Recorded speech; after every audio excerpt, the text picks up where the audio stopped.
L'Afrique regorge des talents. Bienvenue à Art Plus Star. Aujourd'hui, nous parlerons d'une chanteuse congolaise exceptionnelle. Elisabeth Tchalamouana Mwindjikayi, de son nom d'artiste, Tchalamouana, originaire du Kasaï occidental.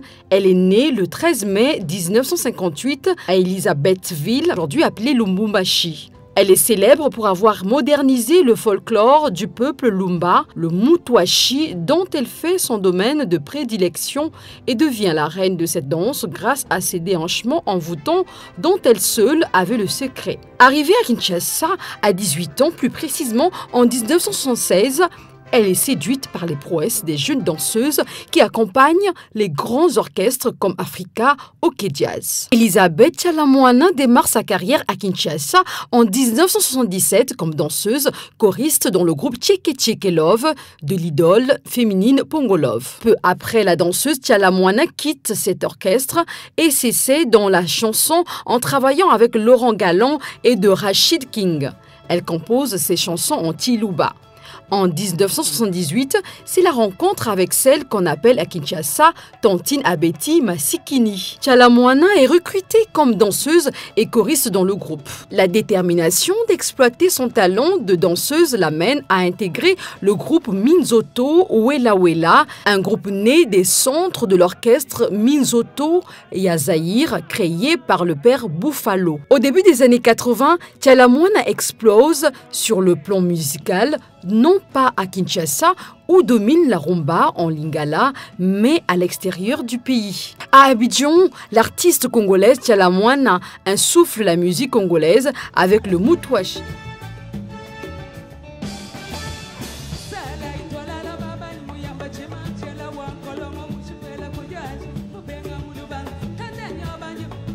Le sacre viendra surtout de ses shows live où elle étale toutes ses prouesses artistiques en tant que bête de scène. Son premier album, intitulé Banda Matière, sort en 1984.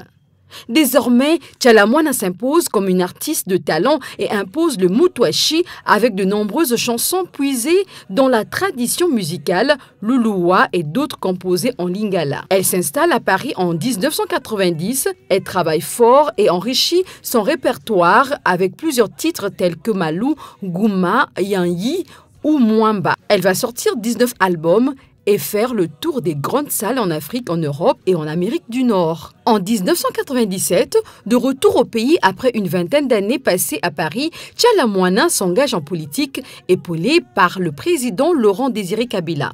Elle fonde l'association Refeco, regroupement des femmes congolaises. De 2000 à 2002, elle siège comme députée au sein de l'ACLPT, Assemblée constituante et législative du Parlement de transition. En 2003, Tchalamouana renoue avec la scène musicale. Elle est encadrée par son manager Claude Machala et elle crée son groupe appelé Dynastie Mutwashi. Elle produit au cours de la décennie des œuvres qui lui procurent encore un grand succès et plusieurs distinctions sur toute l'étendue de la RDC et en dehors des frontières nationales. Grâce à Dinanga Amour, Tchalamouana obtient la palme de la meilleure vedette féminine de la République démocratique du Congo, décernée par l'Association des chroniqueurs de musique congolaise. Malou, qui veut dire problème en français, son 21e album, enregistré et produit à Paris, lui redonne son succès d'antan à travers toute l'Afrique, l'Europe et l'Amérique du Nord et lui permet d'obtenir le prix de meilleur artiste féminin au Cora 2003. Cet album Malou a été vendu à plus de 526 000 exemplaires d'après la maison de production JPS. Après ses concerts à Brazzaville et à Pointe-Noire au Congo en 2004, elle est sacrée meilleure artiste féminine au Bénin en 2005.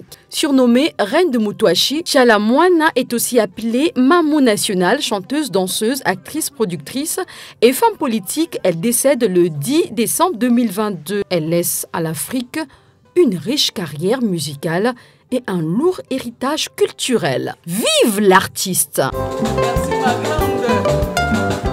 Merci la diva africaine. À bientôt pour un nouveau numéro d'Art Plus Star. Je suis Sirmi Boukaka. Suivez-nous sur Art Plus TV Channel.